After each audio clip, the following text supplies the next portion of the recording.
Good morning, and thank you very much for joining us. I am Buhari. Well, I hope you had a great weekend. My guest this morning, we got Wahab Shitu. Mr. Shitu is a legal practitioner and lecturer in law at the University of Lagos. Thank you very much for coming on. Thank you, Buhari, for inviting me. My pleasure. And Mr. Yemi Makpadeonu, strategy and governance expert, as well as commentator on the polity. Thank you very, very much for coming on as well. Good morning. Indeed. My pleasure. Here we are inching every day closer to 2019, and so it's always in the backdrop of all relations, of all events going on. But even before we get into that, the president is back. This is our first time, the first time we can say it, since he came back when the program doesn't go out. But the president sort of landed with a bang. If you look at the papers from yesterday or so, say, look, Buhari is back, and let me just paraphrase, returns from vacation, well, vows to not let up on the war against corruption. I'll paraphrase, because I see that the way the Puncher put it yesterday was vows to jail more looters. Now, that can't be right. The president doesn't jail anybody, but I guess we get the sense of what they're talking about. No letting up on the war against corruption. But maybe let me start with you. I mean, this whole matter about, returns from vacation, vows to jail more looters. Which ones have been jailed already? Since we're talking about jailing more looters, which ones? Well, a couple have been jail. A couple of governors are in jail right now. You could argue that those cases predated this administration.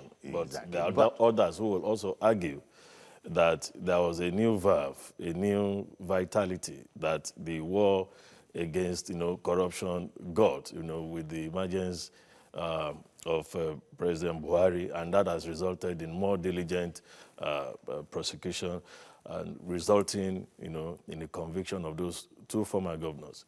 Well, the president coming back to say was going to jail more thieves, I think it's just reinstating the obvious. I mean, in any case, editors will, or headline casters, they will always select what they need. Of course, he said a few things. He said a few other things. But obviously, everyone knows that the issue of corruption in Nigeria is one hell of a fight. And without any iota of doubt, that was the major plank on which President Buhari was elected as president. And that appears to be his major, unique selling proposition as a politician, the fight against corruption, because everyone knows, even his worst enemies will, agree that he's a man of very high integrity, who has not had any filthy look, traced to him, in spite of all the high-profile public offices. Doesn't have any baggage, so to speak. So if the president says anything like that, it's going to be the headline, the following day. There's absolutely no doubt about that. To the effect of his, constitutional powers to jail, he doesn't have any. Of course. What he can do is to ensure. That was just headline shortcuts. Yeah, shortcuts to the idea. Barrister Wahab, you're in the business, and when I say business, I'm talking about law. Actually, and so much so that you even teach, you teach law as well, which is an added bonus for me in regards to the question I want to ask, which is, what would be your assessment of ongoing efforts from the point of due process against corruption? Everybody in Nigeria, from the way non-lawyers speak, we know this guy is, he didn't make that money legitimately. You should clamp him in jail first. Of course, lawyers will say, take it easy, take it easy. There are processes, it can't be done like that. But bearing in mind that oftentimes the government says, we will do what we need to do, and we will do it within the law. And sometimes it can take a bit of time. What would be your assessment about progress made in this direction? Fighting corruption and having to do so, I won't call the law an encumbrance, but having to do so within the law. Thank you, Buhari. I think on a sense of balance, this government has taken the anti-corruption fight a step higher. And you see, there is this controversy when it comes to fighting corruption. Do you want to fight corruption in the context of respect for the rule of law? or you want to fight corruption without respect for the rule of law. There are those who say that those who loot our commonwealth have also infringed on the rule of law, have infringed on our collective fundamental rights.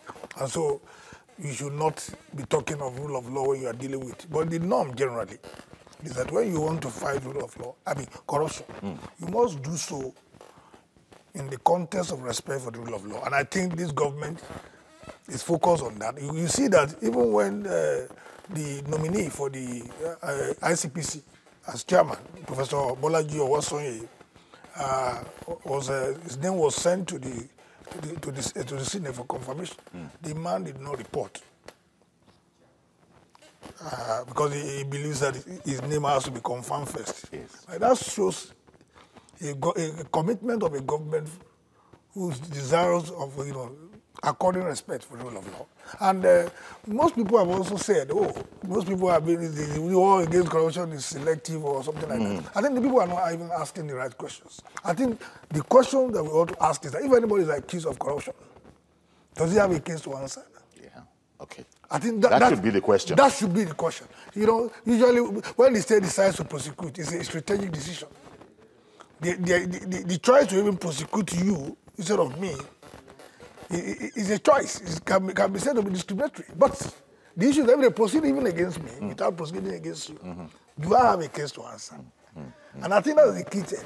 Because all over we all know that corruption is a major impediment to our developmental aspiration. Our resources are being looted here and there. And I think that should worry us. It should worry the prosecution counsel, it should worry the defense counsel, it should worry the judge, it should worry everybody. Exactly. Because when our commonwealth is looted, it means that the resources that could be available or released for developmental process, is no longer there. And then corruption then becomes the elephant in the room. That all of us, because it hurts everybody, all of us should be concerned about eradicating it. And that is why I have a lot of respect for President Muhammad Buhari and his deputy, Vice President Yemi Osinbajo, because these people are committed to the anti-corruption war. And they do it so without interfering with the process. Indeed. And I can confirm to you as an insider that they don't interfere. They're just passionate about it. And you find out that with the moral standing, the rating of Nigeria internationally has improved. Nobody can dispute that. How I wish I could ask the president. Remember, some time ago, he had expressed apprehension at the disposition of the judiciary at that time. Some water, I don't know if it's a lot or not, but water has passed under the bridge between then and now. And I wish I could ask the president if he sees it differently now. I wonder what his reaction would be. At the time, he said he was worried, you remember? That things... No, but I think the president has also made clarification in recent times that he has an implicit confidence in the judiciary. There is increased collaboration between the anti-graft agency and the judiciary. The judiciary is being constructively engaged. And I think the attempt to blackmail the judiciary should be avoided. The judiciary, if your case is weak, there's nothing the judiciary can do. It will throw it out. I think what we need to do is to emphasize effective and efficient investigation, effective and efficient prosecution, as well as effective and efficient adjudication. It's a stakeholders problem. I don't think it's something that can be placed at the doorstep of the judiciary. And I think the president realizes this, and he has since changed his position. And I think in addition, the Chief Justice of the Federation has also taken made some policy statements and put some measures in place to support the war against corruption. I'm aware that, certain courts have been dedicated, to special courts, to corruption cases. And I think those are some of the things that are making the judiciary to be less and less in the eye of the storm, when it comes to this fight against corruption. And you could see so many other interventions that the judiciary has done in terms of, seminars, workshops, collaborations with the legislature, with international agencies, with the law enforcement agencies, and a kind of moral rebirth that the Chief Justice of the Federation, Justice Walter Onnoghen, seemed to be championing. And I think between then, when the president made that remark, which was actually, kind of reflecting the general perception, that was prevailing at that time. It may be right, it may be wrong. Between then and now, I think a lot has changed. A lot of waters have passed under the bridge, like you put it. And if I may just add, I think we must give ourselves some credit. Nigerian judiciary is easily one of the best in the world. Easily one of the best. Okay. Well, again, as a member of that tribe, I understand. Why all of this has significance, especially that part about the president returns from vacation and vows to continue, the fight against corruption. I suppose this is also it's part of what is having some of the big people in this country, use the word big casually, carelessly, quaking in their boots. Because here we are, we've seen what can be done, and there is a general feeling in the air that in Buhari's second term, the gloves will be awful. And so therefore, understandably, there will be those who are, you see all sorts of quote-unquote challengers, saying that they're also vying for the office. You hear all sorts of legitimate positions from their own point of view that this fight is not balanced. In other words, anything to take a bit of the shine off of the war against corruption and its fairness, its balance. The idea that when President, let's say if, because he has to go through the electorate. If President Buhari gets another term, the thought is that now you will see, the war against corruption turned up to the max. And this is giving a lot of people sleepless nights. Well, again, even before he became president, before he won the first time, that palpable, feeling and fear was there. Some said the reason why a lot of politicians then, between 2014 and 2015, actually aligned with the APC was because they saw the handwriting on the wall that a certain Muhammadu Buhari was going to become president, and to be less in the limelight of those, the searchlight for corrupt people.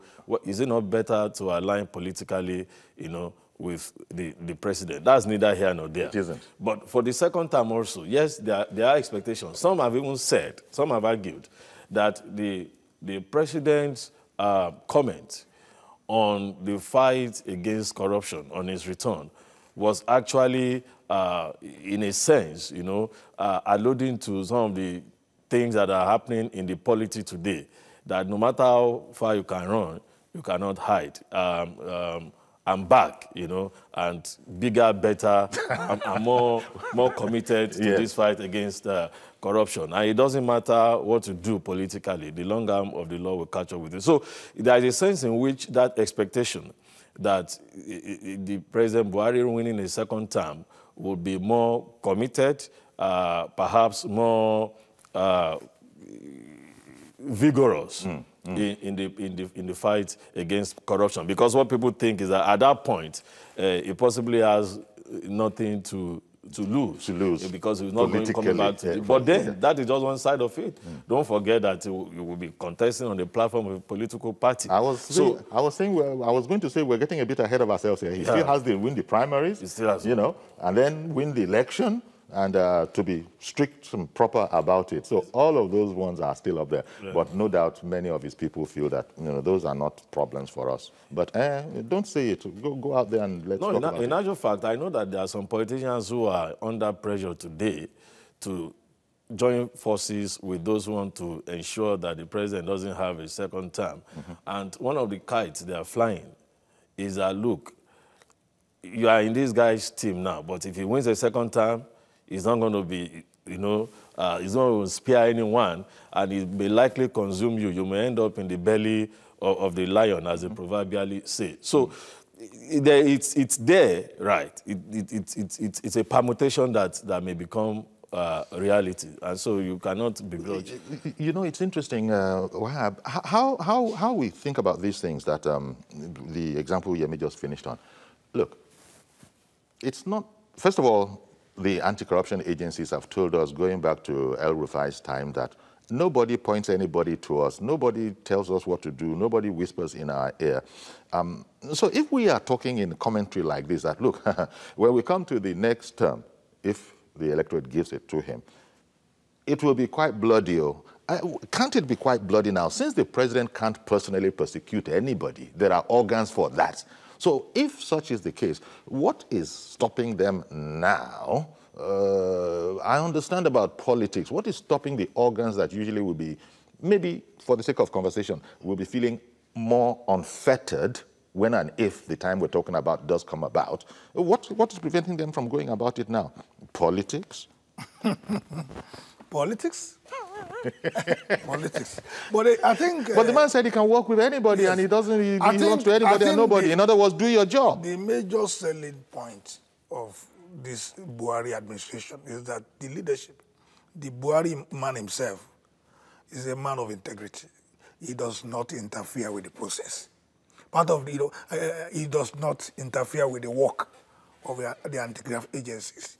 And he has said it so that even if any of his relations, yes, that statement was made, of corruption, they should proceed against him. So you see, you're on your own.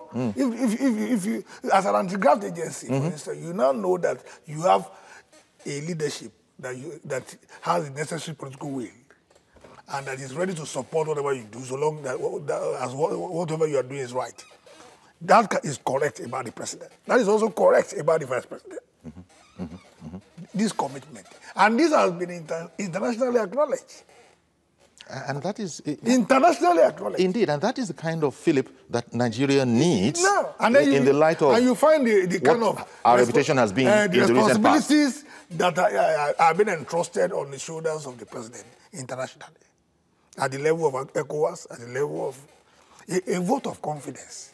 Even at the level of the Commonwealth. A vote of confidence, they now recognize that this is one president who has a zero tolerance for corruption. And that's a major selling point. And those who are, some of those who are opposed to him, are largely opposed to him because they are afraid of their own shadows. Indeed. And for instance, one of the papers in front of me reminds me, one of the headlines yesterday, the whole Daura sack.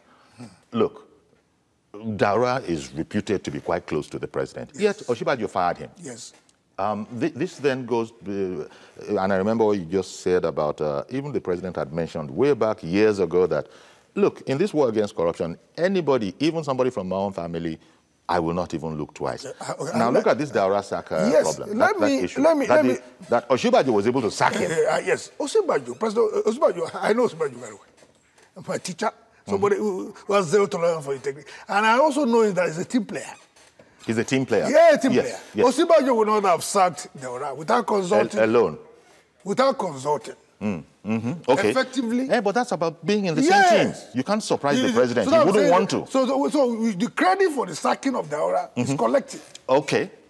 I get what you're saying. It's collective. Okay. It's that of the President Buhari, it's also that of Osinbajo. I hear what you're saying. Because on the daily consistent... And his perceived, rank or closeness was not able to save him when the time came. Yes. Oh, by the way, maybe before there had been instances where people had been saying, what's going on here? But it's like, as the Yoruba people say, when the cup was now full. Yes. They decided that, well, this thing is going to tip over. Mr. Abande, did I get that right, in Abuja? Good morning, sir.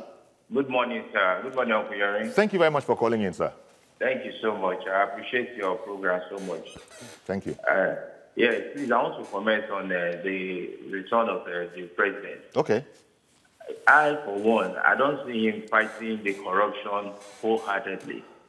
And the way he's going about it, there are more of developmental issues that he needs to tackle, because he's giving so much emphasis on this corruption. Sir, I don't mean to interrupt you. We didn't intend to imply that 100% of the federal government's attention is devoted to the fight against corruption. It's just that it is a principal plank, and other things, as you probably are hearing other ministers talk about, are also going on. I think, as lawyers will say, pari passu. They are going on, but the fight that he's fighting is not fighting it so hardly, because if he's fighting it, it should be devised a means where people will be making things work out for themselves. The system should be in place and not a fight a system. That is what we should be fighting for. They should put a system in place that will be taking care of itself. Forgive me for interrupting again, sir. If you've been with us from the beginning, that very infrastructure, I think Yemi was telling us about the infrastructure, the fight against corruption infrastructure, so that can be self-running. Maybe you haven't been with us from the top of the program. That was. I have. I've listened to the two gentlemen. That one, Uncle, is not part of the infrastructure for it to run, be self-actuated? No. But what he's doing now is making it look as if it is personal thing. It's not a personal thing. Nigeria is bigger than every one of us. Okay. Yeah, Nigeria is bigger than every one of us. You should see that he's coming to play his part in making Nigeria a better place and not making it worse than the way he met it. All right. So essentially, sir, you're not unduly impressed by the statement. I think that's the point you wanted to make. I am not. Okay, sir. I am not. Okay, sir. And the opinion has been recorded. Thank you very much for calling in. Appreciate your call. Because we take all shades of opinion. I think everyone is entitled to their opinion, first and foremost. But you must also see a kind of contradiction, in that comment. In one breath, he said the president was not fighting corruption wholeheartedly. On the other breath, he said there are so many other things that we could be doing other than just focusing on fighting corruption. So it depends on which one you want me to comment on. If you want, you may address the issue of fighting the anti-corruption war wholeheartedly. And then on the other leg, he's saying it's like he's having undue focus. So that is in itself is contradictory. Closely. However, people will make their comments. However, could I interrupt you, please? And please hold the thought so that you can get to it when I come back, because Mr. George has come on the line. Good morning, Mr. George. Good morning, Uncle Yori, and good morning to the panelists. Thank you. Uncle Yori, the man that just called, this is one of the reasons why we are not making much progress in this country today. If you see anybody that wants to correct what is wrong, he will be attacked rather than encouraged. One thing he does not seem to know is that with corruption in place, no other thing can work. He talked about infrastructure. Does he know how much is used to construct 1 kilometer of road today? It is 4 times what should have been used that we are using now. What I mean is where you are supposed to spend 25 naira, you are spending 100 naira for it. And that is the product of corruption. How can infrastructural growth come about in that kind of environment? So he cannot be talking about development outside the fight against corruption. No, he was, Mr. George, yes. he also was saying that, I hope I read him right, he would prefer a situation where you can automate the fight against corruption so we could then let go of it. So there will be a certain infrastructure for fighting corruption, and therefore we wouldn't need to be saying that I'm fighting corruption, That seemed to be his thrust. Automation, Uncle Yori. We knew that the previous administration, President Jonathan, claimed that he was using technology to fight corruption. Where did we get to there? How many people were jailed? Today, not less than 2 former governors are in jail. Yeah. How many people did the technology catch? How many thieves did it catch? It's people that designed them, and it is people that will still, frustrate it. What I am saying is that when somebody is doing something good, we should appreciate it. Yeah. I welcome the president back, and I like the statement he made, but he should put more impetus to it. What I mean is this. Let him look at the vicinity of his kitchen cabinet. I noticed that of all the ministers he has, only one minister, the Minister of Finance, has ever talked about fight against corruption and acted or done something in that regard. What are the other ministers doing? What are the kitchen cabinet people he has? We don't see them speak like the president. If I appoint somebody to work for me, he should follow my principles. I expect them to be talking and doing what the president is doing as far as fight against corruption is concerned. He should not listen to those who are coming on air to talk about selective fight. Yes. If you are not busy, if I didn't steal, if you catch me, I will free myself because I will show you proof that I did not steal. You can't, if I see, you can't say I'm not the only people. And you know, I'm not the only people. Go and catch the other people too. I hear you. Does that exonerate you from being a thief if you stole? I hear That's you. the question. Thank you very much for calling in, Mr. George. When one of you gentlemen, was it Wahab? I don't know. We were talking about at a certain time in politics when people were, making their moves before the advent of Buhari, came into power. People were looking at it and deciding for the APC so as to, I think it was Yemi, so as to remove themselves, as it were. This is just a conceptual thought we have from the searchlights of APC. The idea being that if you are under the cover of APC, nobody would bother. Now, that's that's a damaging kind of a concept to have, and I don't know how much well, it's just as well we don't have APC here, but that very idea, there are those I know who would like to propagate it. But what do you think, gentlemen, just as from your observations, from seeing it, and Mr. George talked about the kitchen cabinet and how the fight against corruption needs to be democratized. Let it just go everywhere. Let it not be under one banner. What do you guys think about that particular aspect or that criticism that within the APC, kitchen cabinet, what are you doing about corruption there? Or can we say it's immaculate in there? Obviously not. It's not immaculate. If you don't mind me taking No, please go ahead. Now, they are also human beings. They are also politicians. Yeah, but here we are talking well about the president. How are you sure everybody in there is not like the president in that regard? No, I think we need to moderate our expectation of politicians. Politicians are not angels. They are not saints. Now, we are only being relative when we're making comparisons. For you to vie for an office, not just in Nigeria, everywhere, but you can't be immaculately clean. Nobody is immaculately clean, by the way, right? Now, and again, you also know that there is this concept that a knife does not cut itself. Now, as much as you may want to throw away that, what I alluded to, or demonize it, it's a reality. Everybody wants to be in the good books of the one who calls the shot. And so if people decide to move thinking that there will be less suspicious of their past activities or probe their past activities. Just because you became a member of his party, you then think. No, they won't come out. Nobody will come out to own up to that. I'm saying nobody will come out to own up to that. But that's probably the thinking. If politicians had to do that, they will gladly do it. Okay. What do you think will happen? Well, I think even that theory does not hold water. Because the two governors that have been convicted are governors who crossed over to APC. And in spite of being in APC, they were not protected. They were not protected. Jolly Yame and Dari. I think I have Mr. Okpara. Good morning, Mr. Okpara. Yeah, Uncle Yeri, good morning. Thank you very much for calling in. Please go ahead. Good morning to my two elders there. Yes. Please, Uncle Yeri, getting to 4 years, only 2 people are convicted in war against corruption. Is that a fast-track war on corruption? Mr. Okpara, I trust you.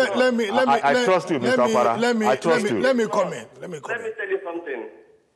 There are other people in this government and other previous governments who are supposed to be in the net now.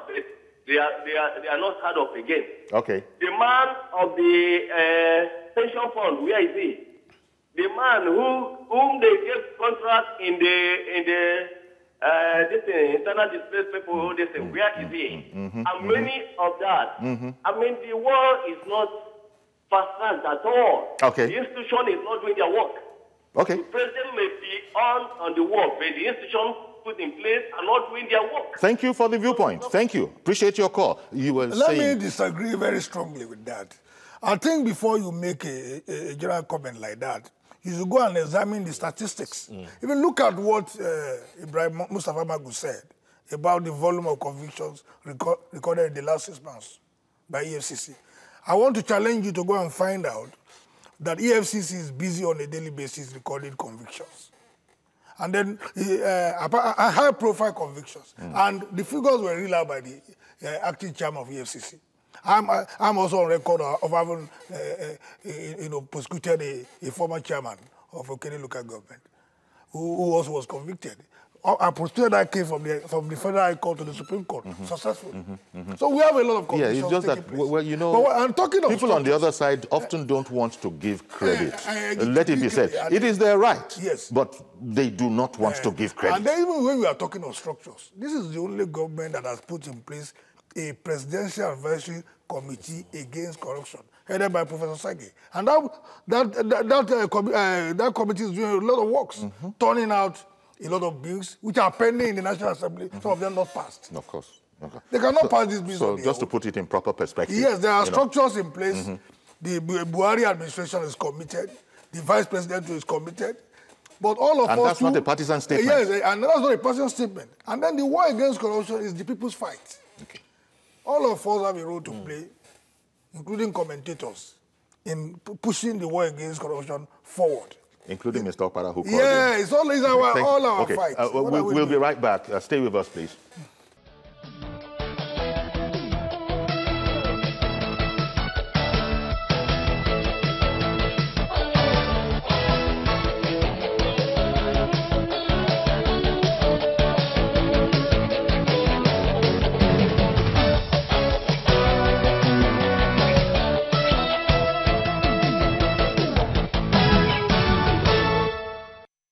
Okay, welcome back. Interesting conversation. The president is back, you know, he's ready, to, you know, he has landed, as it were, hit the ground running. But wait a minute, and we're talking about the attitude of the president to corruption, and we've had some commentary from both those who are in support and those who don't really see it, and we welcome both shades of opinion. But those who would rather there was another president, and again, that's about the electorate. I think this whole ongoing battle in the National Assembly is not unrelated. Let me just say it. Senate President Saraki, I think, has presidential ambitions, but we need to see how that will be done, because in his party, the APC, I beg your pardon, yes, his former party, APC, he's moved to the PDP. He will meet former Vice President Atiku Abubakar there. But again, political juggernauts are not fazed by these kind of things. I don't know if I heard a rumor somewhere, or I have the idea that, you know, Senate President Saraki would actually like to have a chance, you know, to go through the contest to become the president. And he seems, he fancies his chances. I think, Kuyori, it is the right of Senate President Bukola Saraki to aspire to any political office, just like any other Nigerian. But in doing that, he should do it transparently. And that is my take here. He has the right to defect to whichever political party he wants to defect to. He has defected to the PDP, which is his right. But again, I'm worried that we seem to elevate politics to the center stage at the expense of governance. Okay. And that is, and I'm speaking as a Nigerian. For instance, I'm particularly worried that the National Assembly had to adjourn on recess for such a... yes. From July to September. Yes. When we have... well, they did say they will be reconvening in a joint session on the 27th. Fireman request. Yes. Supplementary budget of INEC. Yes. INEC is to conduct election. For instance, the political elite must realize that, first and foremost, we are in a democracy.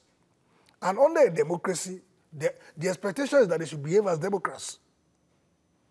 And then what should be primary is national interest. No individual should be allowed to take the country for granted, or to ground the machinery of government. And this is the worry here. Indeed. And he's a principal officer. And this is where I differ. The political elite, including the presidency, they must play less of politics and emphasize governance. And I think the National Assembly here owes a duty to Nigerians to reconvene immediately.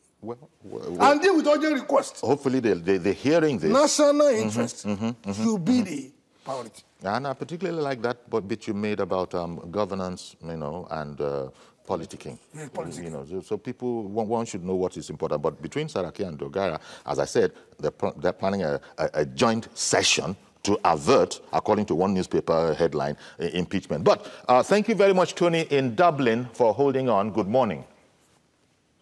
Tony? Good morning. Good morning. All right. Good morning. Good morning. So I just want to say good morning to every one of you. Good morning. All right, you guys are doing a great job. Thank you. Okay. Now I just want to make this comment that we all in Europe here, we really, very much appreciate President Muhammad Buhari. We think he's doing a wonderful job. We are very, very proud of him over here. Now, just to get straight to my point, the point I'm trying to make is that Buhari cannot be everywhere, cannot be in every sector of Nigeria corner. Every other Nigeria have to support him in every way they can. And we all know very well that the National Assembly and the Senate are the ones dragging this country down. They drag Nigeria all the way to the pit. In every sector, they have not made Nigeria proud at all. They've let us down in every institution. I don't know if I cannot actually point to the date or the time. There are a lot of bills actually in National Assembly, waiting for National Assembly to be passed through. And those bills are just being abandoned. And these bills are meant for critical sets of Nigeria institutions to fight corruption. And these people have actually turned their blind eyes on these things. They are fighting over power. This is going to be this, going to be that. People are dying every day. People are going, it's a very sad situation. Nigeria elect these people to come into power so that they can make their citizens to become useful. You know? Buhari cannot be everywhere. Buhari cannot be the police. Buhari cannot be the head of the DSS. Cannot be the head of the military. Cannot be in the Air Force. Cannot be everywhere. All right then. Okay, Tony. People have to support him in every way that they can. Indeed. And Nigeria will not thrive. That's my contribution. Thank you very much. Really appreciate your calling in from the Republic of Ireland there. It's interesting because we're talking about, we're bringing out that whole point about we should be more interested in governance than politics. Of course, politicians will always politic. But the level to which the whole thing has gone in the National Assembly, and especially, let me just say the National Assembly, and look at all the distraction we had in the previous week with politicking, the Senate president, his party, his former party, wants to remove him, wants to impeach him. He's busy alerting the whole country that look at what they're about to do. They're about to implicate me and my deputy. So this is politicking. This is politicking par excellence. Really, there is nothing wrong with politicking. The problem I have is that the focus of the politicking is about self-preservation. Now, politicking and governance are Siamese twins. Okay, yes. Politic on how to govern. Who should govern? When? Whose ideas are superior? Yes. That kind of a thing. Yes. So politics is like saying a politician is a bad person. You have very good politicians and you have the very bad ones. But everything that has been happening in Nigeria for the past 1 month has been 90% self-preservation. And nothing absolutely about the well-being, the welfare and the security of the people, particularly with respect to the cross-movement of politicians from one party to the other. Now, how many of those decampees have actually told us that this is my policy directive for creating employment or for making the economy to be better? This party is not serving that purpose anymore. So because of that, you don't hear those kind of arguments. And that is the worrisome thing. The arguments have always been, from day one, I've been victimized. Yes. I know what I contributed to this party. I know what I contributed. But nothing has come. I deserve what I'm asking for, and so on and so forth. Reverend Dominic, thank you very much for holding on, sir. Good morning, Chief Yori. How are you doing? Good morning, Reverend. Good morning, Yemi. Good morning, sir. Good morning, Barrister. Thank you. Good morning. Chief Yori, honestly... Yori will do. Okay. Thank you very much. Honestly, you know my emotion on this government. Yes. This government, if they have not done anything well, they have done well in anti-corruption. Let me go on. Please, go on. I should go on? Yes, please. They have done very well on anti-corruption, but I have my reservations. Chief Yori, if they find me Reverend Dominic with $15 million in my account, which is a process of, which is in the mind of the EFCC, they thought it is a process of corruption. Should I stay in my house to answer? And even at the time the court has freed that account, believing that it's the process of corruption, should I, Reverend Dominic, stay in my house and in my comfort house to go to court? Let me say, I say this to say this. The truth must be told. In every nation that will fight corruption, there shall be no scapegoat. The wife of former president, this court in Nigeria, has freed most of her accounts. But this one is still standing or sitting in her room in Bayelsa. Threatening everybody. How do you fight corruption that way? This government has done well, but we should not have a scapegoat. That, by the way. And number two, somebody was talking about the way with selective corruption. In this nation, you remember immigration recruitment. That immigration recruitment, that somebody took money and young men died in stadium. And Abomoro was still in the Gaza government till the end of it. But last time, there was a challenge in National Assembly, which happened before. Jonathan locked up National Assembly. You saw our House of Representatives leaking defense. Before even the 24 hours of that day, they sacked the man in question. This government has done well in anti-corruption. Truth must be told. And I give them kudos. In passing by, I thought by this time, Yomi must be in the, what they call, in the handover committee, transition committee of Ekiti State, because Yomi has done well. And I believe that they will remember him to put him in government. So let's see some of our friends. That is, my guess, Yemi Makwadero. Yes. Yemi Makwadero. He should be in that handover committee. Yes, okay. Let's see how we will do. Because these governors are usually looking for brilliant chaps, him. And it's one of us here. Indeed. Thank you very much, Reverend Dominic. Really appreciate your call. The man added, that kind of a thing. And some of us here, Thanks to Reverend for... He was making a point about, the Alba Moro issue, and I think he was contrasting it with the Daura issue, so you're saying that, yes, something has been done, but apparently he's saying that more needs to be done. We can't rest on our laurels, but he's a diehard supporter of APC and President Muhammadu Buhari for now.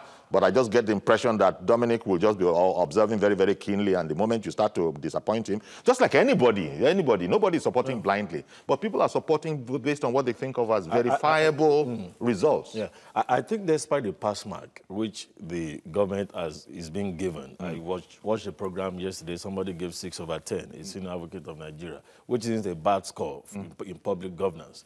But I think there are other aspects, dimensions of the fight against corruption that we also need to beam a searchlight on. For instance, where is the incentive for that grade level 1, step 1 civil servant who goes on with 18,000 naira every month?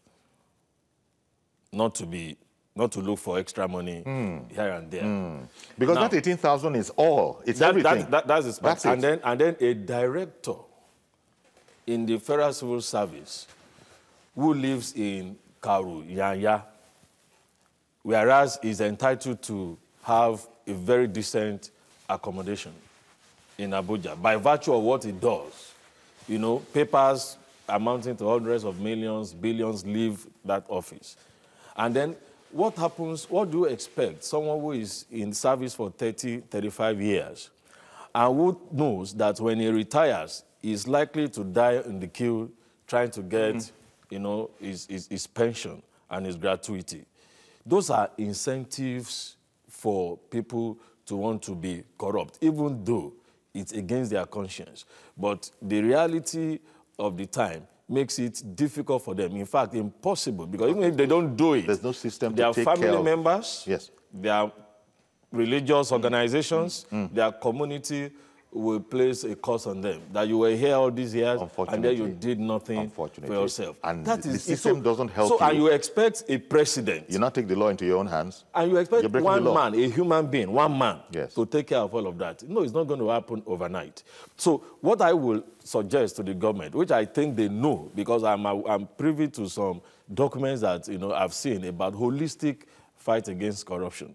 The issue of wage system in this country needs to be addressed, because in other climes, in the United States, in Western Europe, in other places that I know, you base every of your expense on what you earn as salary and whatever comes as revenue, return on investment. No cheap money, no extra money. Nobody gives you cheap, not even your brothers, not even your father. And that's why our people are running away to places like the UK, where there's a system. No matter... there's a system there that they themselves are able to, quote-unquote, access, even if on the periphery. Before you even start working, you know the least you can earn per hour. There you go. So if so you target how many hours you want to work to be able to make so much to meet. Not that everything is El Dorado. No, it isn't. But at least their basic needs can be taken care of. So we need to also look at, and that is even, while we look at the punitive side, we must also look at other dimensions of addressing this. Joe, good morning, and thank you very much for holding on for a while. Good morning, Joe, in the UK. Thank you very much, Uncle Yori. Yori, thank you. I am just calling you today because I have observed your platform as you are a good listener.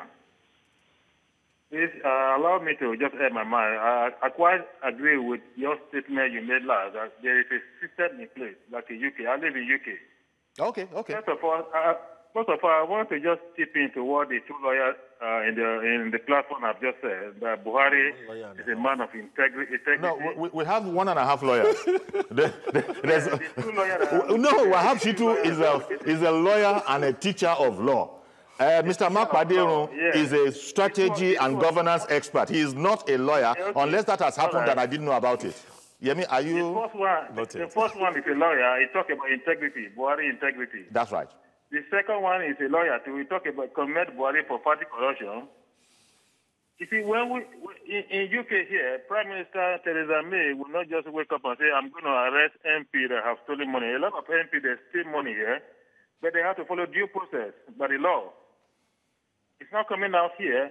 If Buhari is fighting corruption, what about Oshomole? What about Tinubu?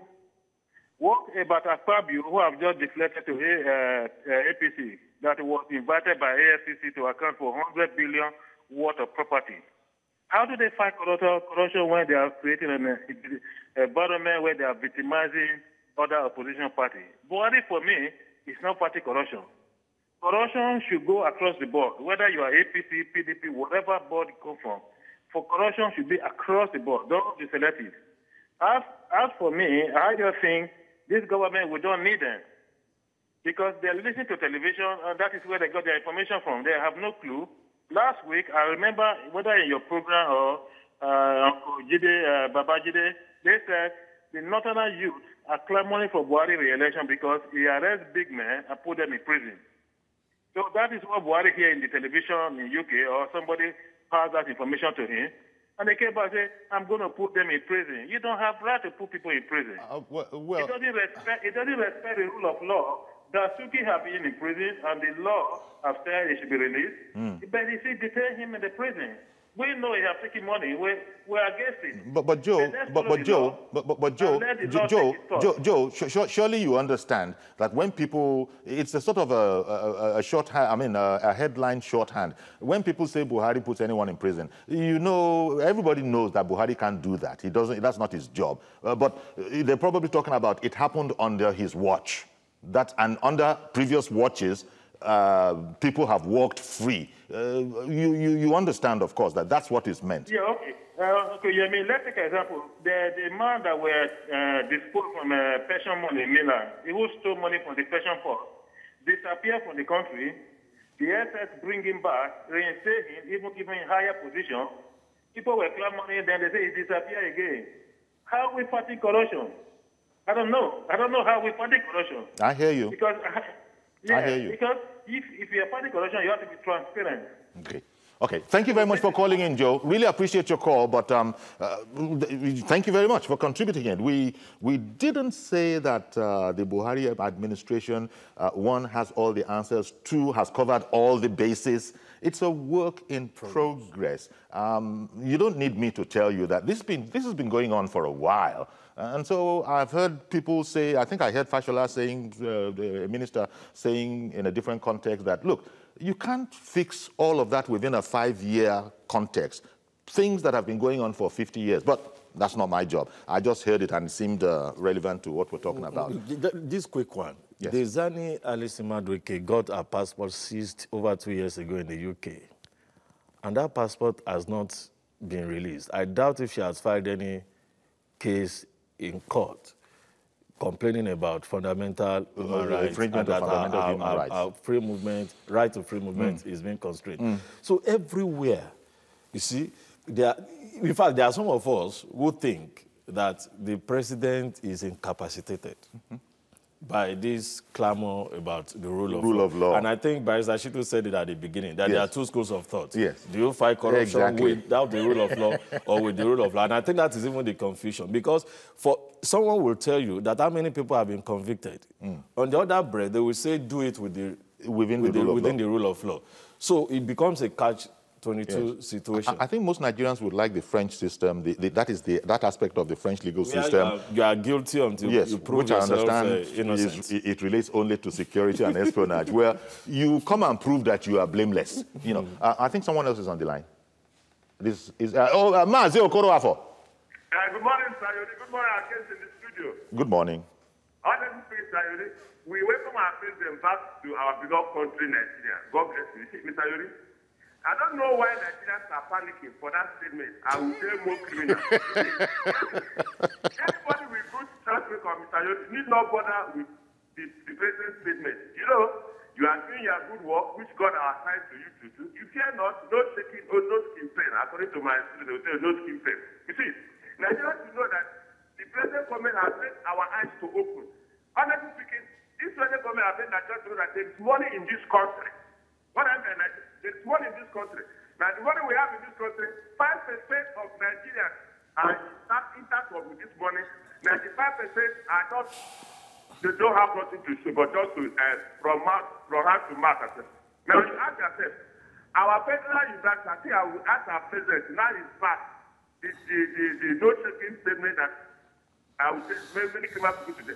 Let's see that what I'm supposed to do. I'm teaching our universities. Let them know exactly what's happening at our federal university. Our federal university, honestly speaking, if you go to like in Sukana, you go to Scandinavian Hall, it's about to collapse.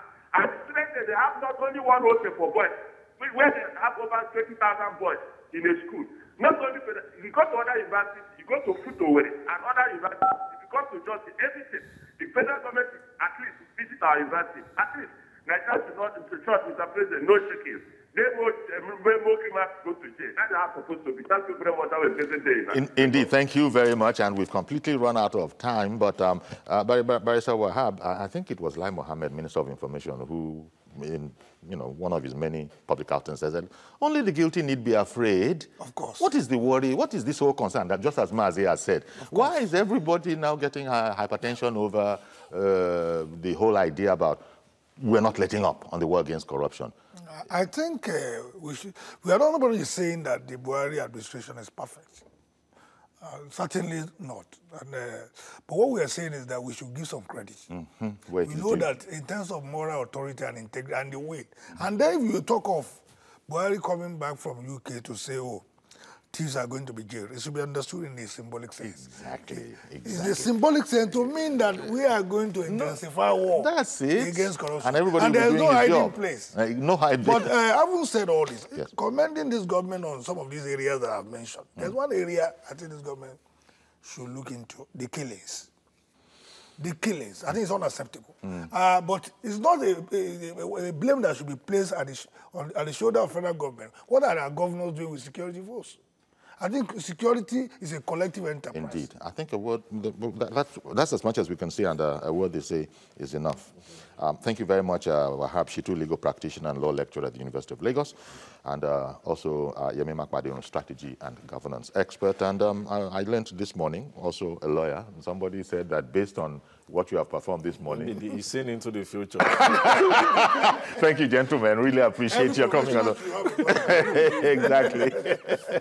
Okay, so that's our program. Please join us tomorrow for a fresh edition. I am Yori Folani. Bye-bye for now.